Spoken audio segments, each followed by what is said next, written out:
సీతా స్వయంవరంలో శ్రీరాముడు శివధనుస్సుని విరిచేస్తాడు. అప్పుడు ఒకరికి పరశురాముడు కూడా వస్తాడు అండ్ అప్పుడు ఒక ఛాలెంజ్ ఇస్తాడు. అదేంటి?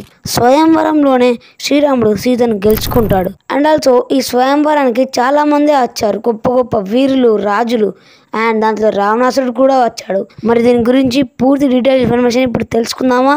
వీడియో ఎండ్ లో నేను ఒక క్వశ్చన్ అయితే అడుగుతాను, దాన్ని కరెక్ట్ గా ఆన్సర్ చేసిన వాళ్ళ కామెంట్ ని పిన్ చేస్తాను. రామలక్ష్మణులు విశ్వామిత్ర మహర్షి వెంట ఒక కార్యం కోసం వెళ్తారు.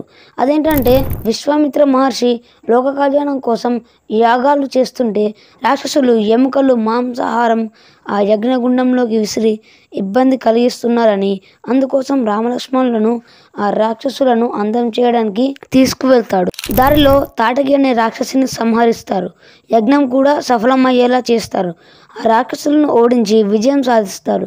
అండ్ దాని తర్వాత విశ్వామిత్రుడు రామలక్ష్మణులతో జనక మహారాజు నుండి ఆహ్వానం వచ్చింది అని చెప్తాడు. అదేంటంటే తాను మిథిలికి వెళ్తున్నాడని, అంటే మిథిలి రాజ్యం.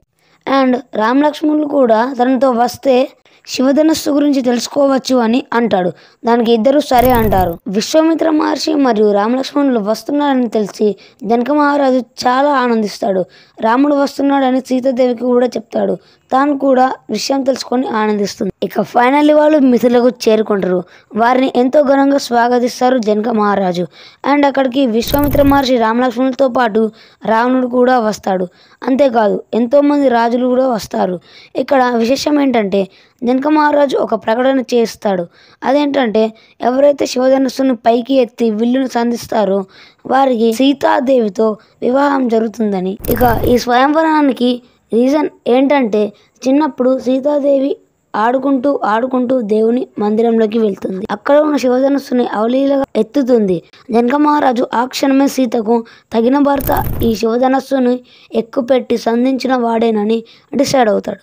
అందుకే ఈ సీతా స్వయంవరాన్ని ఏర్పాటు చేస్తాడు. పోటీ ప్రారంభం అవుతుంది. వీడియోలో ముందుకెళ్ళే ముందు ప్లీజ్ ఇంకా ఈ వీడియోకి లైక్ చేయకపోతే లైక్ చేయండి.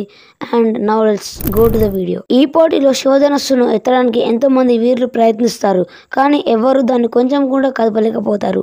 ఇక రావణుడు కూడా ప్రయత్నిస్తాడు, కానీ ఇంచు కూడా కదిలించలేకపోతాడు. ఇక ఆ కోపంతో అక్కడి నుండి వెళ్ళిపోతాడు.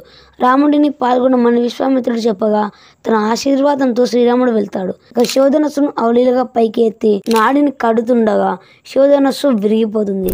అలా సీతా స్వయంవరంలో శ్రీరాముడు శివధనస్సును విరుస్తాడు, సీతను గెలుచుకుంటాడు.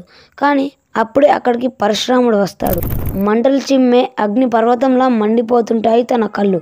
కోపంతో ఎవరు ఆ శివధనస్సును విరిచిన వారు అని జనక మహారాజును అడుగుతాడు.